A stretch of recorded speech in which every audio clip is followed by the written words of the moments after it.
Death at Bishop's Keep. Chapter 27. Who can wonder that the laws of society should at times be forgotten by those whom the eye of society habitually overlooks, and whom the heart of society often appears to discard?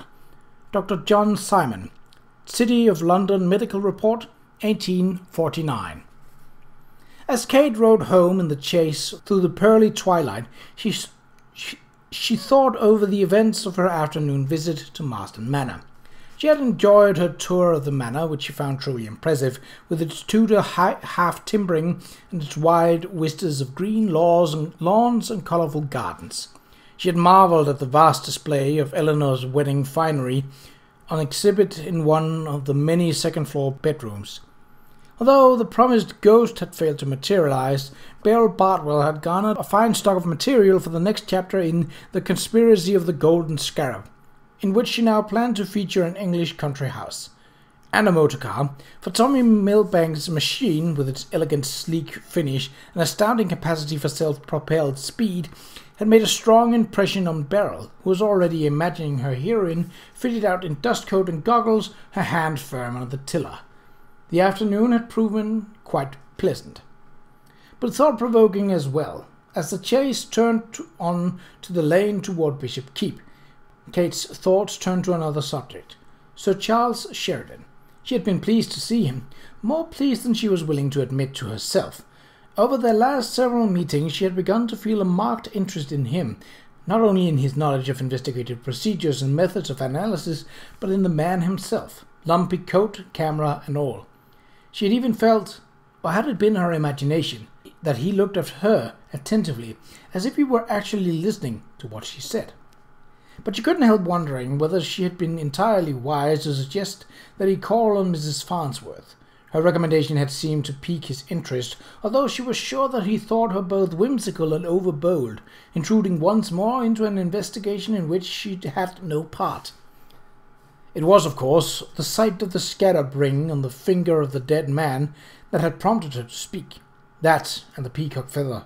Sir Charles seemed to think neither important, but Kate could only conclude that, taken together, the two items were of singular and rather troubling significance.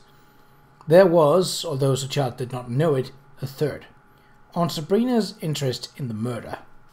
When Kate put that together with the fact that Aunt Sabrina and Mrs. Farnsworth each possessed the scarab pendant, and that most of the people at the Saturday's gathering had worn the emblem of the peacock feather, she could reach only one reasonable conclusion, and its corollary. Monsieur Armand had visited Colchester with the intention of seeing some member of the Order of the Golden Dawn, and Aunt Sabrina suspected as much.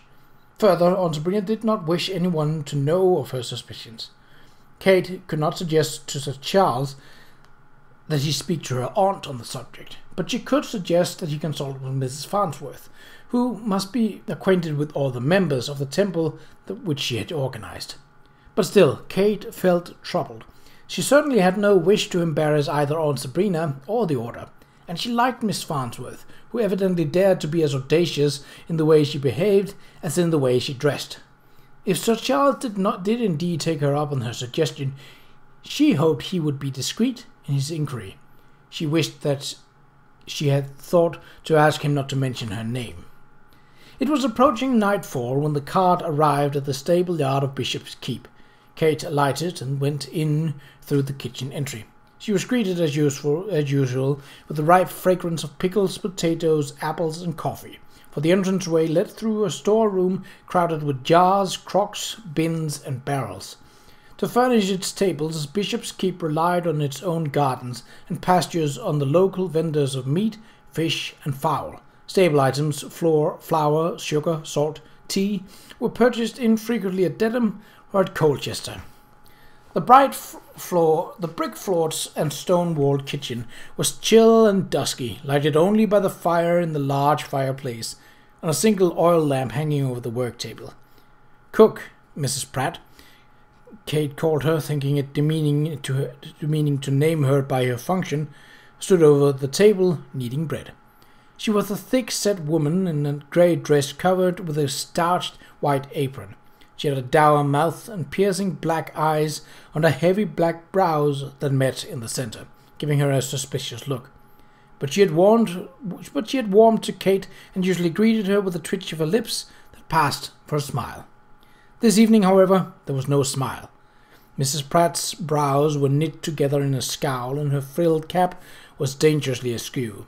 Her arms were white to the elbows with flour, and she was pommelling a mound of stiff dough as if it were her bitterest enemy. "Good evening," Kate said, pulling off her gloves. She was surprised to see Mrs. Pratt engaged so late in the day with a task that she usually completed much earlier. "Evening," Miss Pratt mumbled, dealing with the innocent dough another hard blow. Kate sniffed. Amidst the comfortable smell of the kitchen, the lingering odour of the luncheon onion soup, the smoke of the fire, the sharp aroma of lamp oil, she caught the unmistakable perfume of Aunt Sabrina's best port. Mrs. Pratt had been at the tipple. Kate put the gloves in the pocket. "I trust all is well," she remarked in an idle tone, although it was clear to her that it wasn't. Mrs. Pratt gave the dough a quarter turn and a smart smack.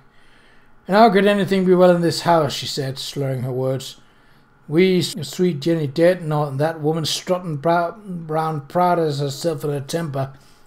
Kate was distressed by the bitterness of Mrs. Pratt's remark, but she was not surprised. She had known since the Friday before that the servant's resentment of Aunt Jaggers was not an ordinary hostility derived from the accumulated aggravation of small slights. It was a sustained ferocity that brooded like a bird of prey on its nest over a long-held and deeply felt injury.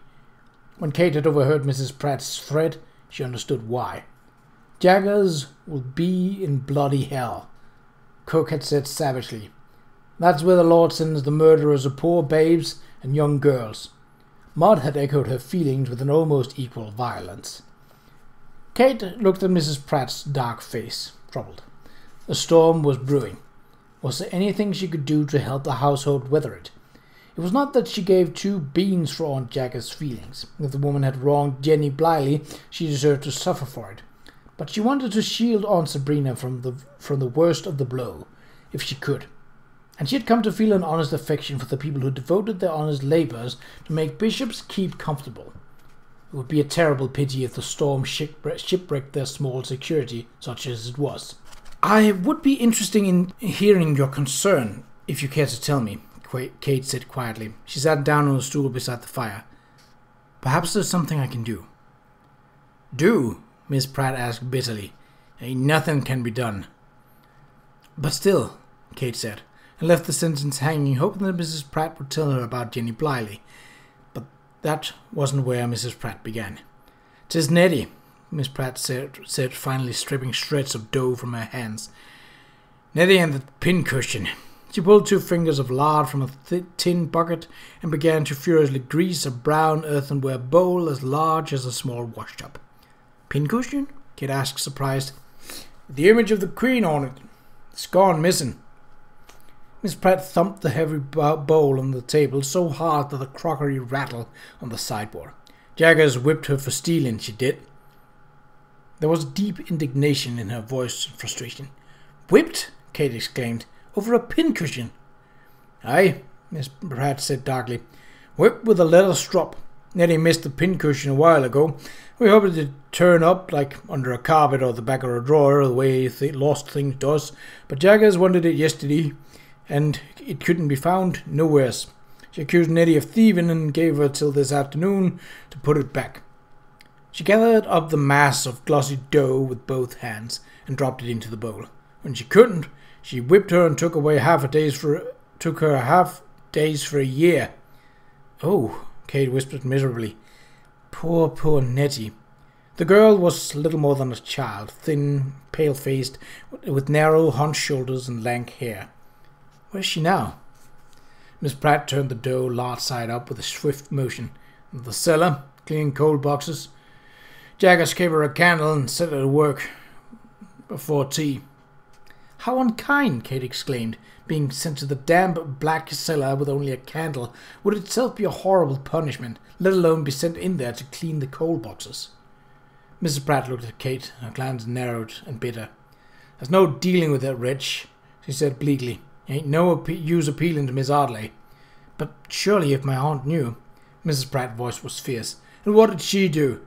It was the same when Jaggers drove Jenny away last spring. Miss Ardley didn't do nothing then either. She shook her head. No, Jaggers has got a hold on Miss Ardley somehow. Otherwise she wouldn't be tolerated here for a bloody minute.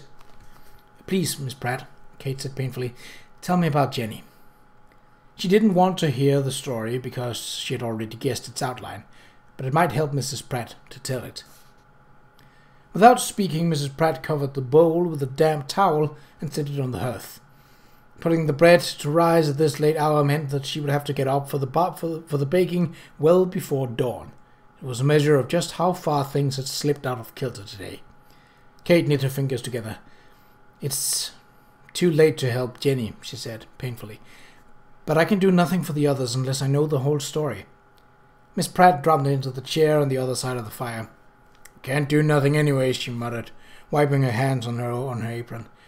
Nobody kin to do nothing. She took out a small flask of her pocket and pulled on it. Kate waited. In the few moments the port loosened the cook's tongue. Miss Pratt began to speak, slowly and painfully, as if the tale were being wrenched out of her like an abscessed tooth, the pain of it undeadened even by the drink. Jenny was a parlour maid afore Amelia, she said, put the flask back in her pocket. Me sister Rosie's oldest girl, Amelia's sister. Pert as a daisy and prompt in her work. She wouldn't put on an interest in religion, which soured Jaggers, and sometimes she had a tart mouth. Her jaw tightened. When Jaggers found out she were with child, Kate pulled in her breath, imagining Aunt Jaggers' fury. And Jenny had been Amelia's sister. No wonder the girl had been so distraught. Flogging was first, Miss Pratt said thickly. She put her work-roughened hand on her knees and leaned toward the fire. Then Jaggers sent her out. No character, no money, except what little we could scrape together among us. Fair broke her mother's heart, it did. Kate closed her eyes. It was a familiar enough story, once she had even written herself, complete with a shy maid, sly seducer, and flint-hearted mistress. But Jenny's was no made-up story. It was real. Kate could feel the girl's hopelessness and despair, and her heart brimmed with an answering compassion. How could girls like Jenny and Nettie endure such terrible treatment? How could they live in a society of such wretched inequalities, where their sad poverty could at every moment be measured against the abundance above stairs, where a parrot merited more casual affection than a parlour maid? But she had not yet heard the worst of it. Mrs. Pratt clenched her hands. Hadn't been for Jaggers, we'd come through it. Jenny and us, for the father were a village lad and loved her. He were happy to marry her and give the babe his name straight away. Her voice sharpened. But Jaggers shamed her till she believed herself worse and worthless, and not good enough for the one that she loved. Her mouth twisted in words full of poisonous hatred. Jaggers is who killed Jenny, with her hard blows and her harsh words. All of us knows it. All of us hates her for it. Tom Potter most of all. Tom Potter? Jenny's young man. The constable who brought the news of her passing also brought a note from her to him. A love note, like. She smiled grimly. But you needn't worry none, miss. Jaggers'll get her reward. It'll all be made right in the end. A coal broke on the hearth, scattering shimmers of spark. And if it ain't, Tom will make it right, or Maud will, or me. Kate stared at her, apprehension ripening through her like a hissing snake. No, she whispered. That's not the way. Yes, Miss Pratt said darkly. Yes, 'tis.